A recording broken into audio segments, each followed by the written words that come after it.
So the internet has lied on Ayesha Curry, and today I'm going to talk about how the internet got away with it and why. Before I get into it, make sure you hit the like button, subscribe to the channel. So when we were chilling about a week and a half ago, we started seeing clips of Ayesha Curry talking about how, she never wanted kids, and, she just thought of Steph as a friend in the beginning, and, pretty much Jada Pinkett Smith 2.0. That's what they were saying this was. The red pill community, all these content creators getting online, just, talking down on Ayesha Curry. Now, I saw it about 3 or 4 days ago, and I said, something's not right. I didn't do what I usually do and just jump in and start reacting to, content. I really wanted to understand what was going on. So I did something. That few content creators or just human beings in general do in 2025. You know what I did? I wouldn't watch the full video. I did this crazy thing where I didn't just see a clip and then go, that's what I think. I went and watched the source, primary source. See, in research, you want to go to the primary source to get the most accurate information and see something in its full context. And so I went to those parts of the interview and just wanted to get the full context. What was the conversation before? What was it after? What were they saying? And what I found is the internet lied. The internet completely lied. And it really opened my eyes, not that they weren't open before, but it opened my eyes to how much we're living off of just clips and partial information.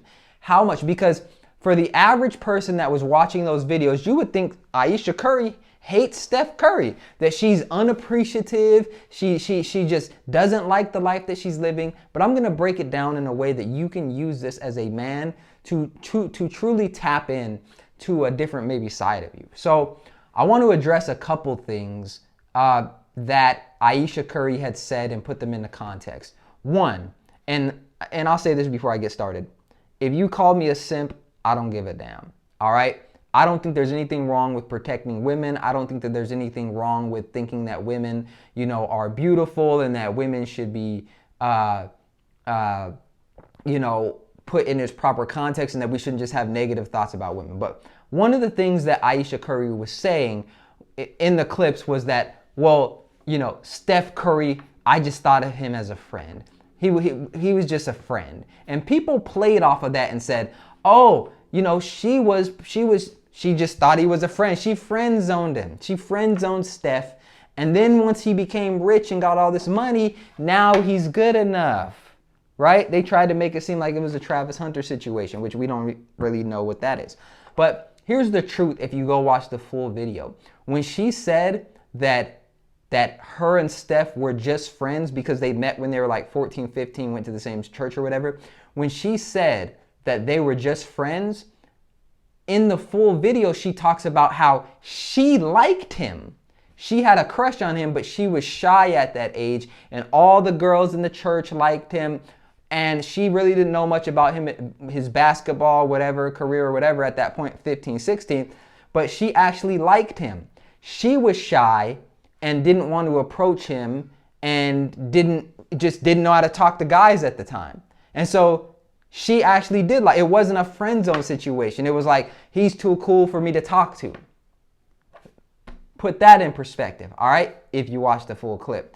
The next one I want to talk about is when she says, she breaks down how she didn't really, that based on what her and Steph said or talked about, that Steph Curry really wasn't ambitious necessarily about going to the NBA, or that's not the vision he sold. He just wanted to be a basketball coach, so she was working on her career and guiding things towards that direction. And she had it in her mind that she was probably going to be the breadwinner because just the path that they were on. Now, some dudes took that and said, she wants to be a career woman. She doesn't appreciate being a stay-at-home mom or having millions and millions of dollars and being married to Steph Curry. I don't think people realize that people actually have lives outside of what we see in the public. And her giving us insight maybe into how a lot of women may think is only more valuable. So I think it's a common sentiment that if you're a woman, especially in today's time, where from the time you were born, you were taught that, go to school, go to college, be self-sufficient, be able to pay your own bills and stuff like that, you take on that identity. And especially when you're an adult and you're dating somebody and they're telling you they want to be a basketball coach and they're not going to make much money, and you're thinking like you're dedicating all your time to being able to earn money, yes, there's going to be a shift when you no longer have to do that, right? Like me, if one of my goals, become a millionaire. If I no longer had to do that and work, and plan out, if I just hit the lottery, my identity may change a little bit because now, I don't have to do certain things. So I have to get readjusted to the new life. But here's what's happening. And here's why I'm talking about this. We live in a time now where it's cool to bash women. We live in a time now to where, it's no longer acceptable to be a man that stands up for women and that's fair to women. We just have to talk down on them, right? That's what's in right now. We just have to talk down on them. And that's why we saw the attack on Ayesha Curry that we saw, was because people were so thirsty to with modern women and this and that they didn't go look at the full context. And it makes you think that these people online that try to convince us that they're these male help people and stuff like that, and they just want to help men succeed and thrive and get women and stuff like that, that they are not actually genuine, because they don't care about the facts. It's just, this woman is trash. So if you can't understand how somebody who was focused on one thing and then that changed and now they had to kind of feel like their identity was unknown or they had to switch things up, then I don't think that you're really tapped into the human experience. For example, right? I grew up in poverty. I grew up in, some dangerous areas at times with certain mentalities in those areas. So when I got to college, I kind of had to have a little bit of an identity shift because, one, I'm not used to people walking up to me just talking. I'm always on guard. But in college, people want to walk up to you and have discussions and this and that. There's more social. I wasn't used to that. So at first, I was a little thrown back. I was on guard. It was a little stressful. But then I made adjustments and I was able to fit in and I was able to, get more out of the college experience because of those adjustments. But it takes time. When you're in one environment and of one mindset, then it's different. When I'm going out trying to get my first job or make my first money out of college, I did a different mindset than when I'm already getting it. So I think that it's very unfair, especially when it comes to, whether it's a stay-at-home mom, someone like Ayesha Curry, when you have to understand when somebody's identity is now shifting and they're doing something different than they thought they would be doing, there has to be a certain level of grace. Now, why do I say this? Because I want to tie it all back. Men, I'm talking to you now.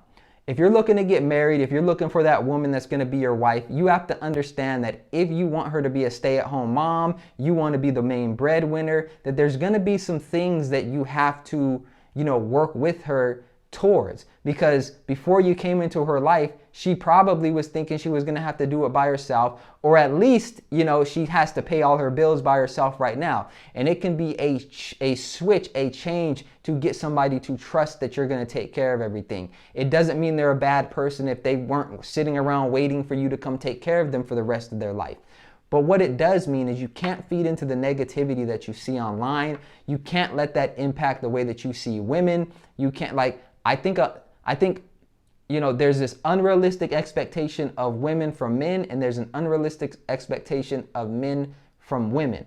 For women, it's, I need him to make $1 million a year, $200,000 a year. He got to be 6 foot this and this and that and this and that. Those are the unrealistic expectations that men have, or that women have. With men, it's like, I want her to be a traditional woman that doesn't think about earning money and doesn't think about a career, but then at the same time, they're raised to think about careers and they're raised to think about being self-sufficient from the time that they're born.